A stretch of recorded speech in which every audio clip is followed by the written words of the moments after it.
Favourite serials இனி டிவிக்கு முன்பே சன் நெக்ஸ்ட் ஆப்ல ஜாலியா எல்லாருக்கும் முன்னாடியே பாருங்க. இப்பவே சன் நெக்ஸ்ட் ஆப்பை டவுன்லோட் பண்ணி சப்ஸ்கிரைப் பண்ணுங்க.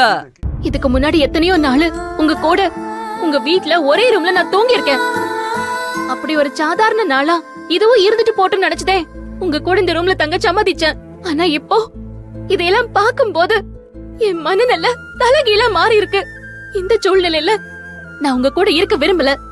நமக்குள்ள எதுவும் நடக்குதோ இல்லையோ, நீங்க என் கூட இங்க தங்குனீனா எப்படி ஆரம்பத்துல என் வயித்துல இருக்கிற சுமைக்கு காரணம் நீங்க தான் உங்க மேல பழி வந்துச்சோ, அதே மாதிரி இன்னைக்கு ஒன்னா இருந்ததாதே இந்த ஊர் உலகம் நம்பும்.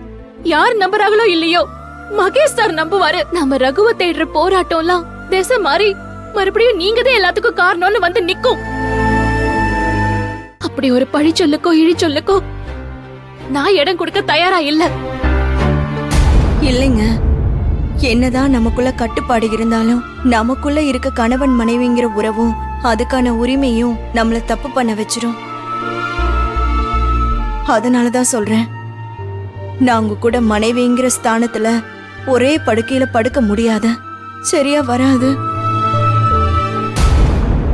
இது உங்க மேல நம்பிக்கை இல்லாம விதிக்கிற கட்டுப்பாடா நினைச்சுக்க வேணாம்.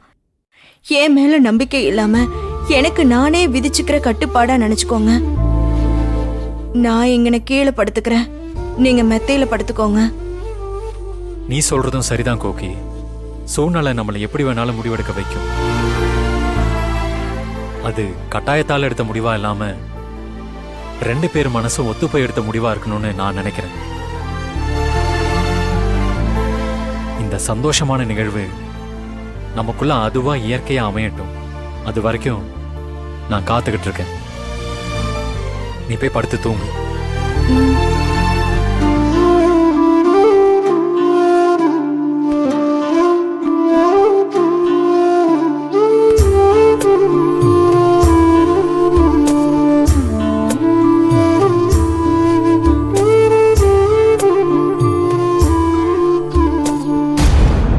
நீ சொல்றத நான் ஏத்துக்கிறேன் மித்ரா.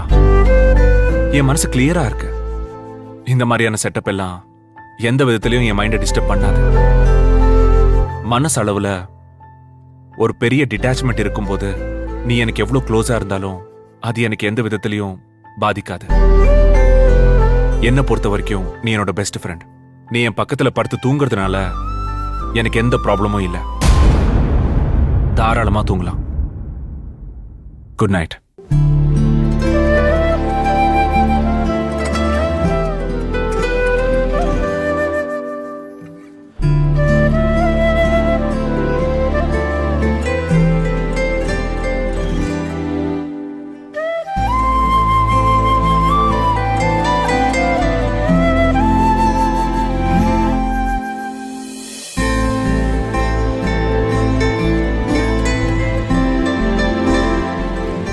மித்ரா, ஒரு விஷயம் சொல்ல மறந்துட்டேன்.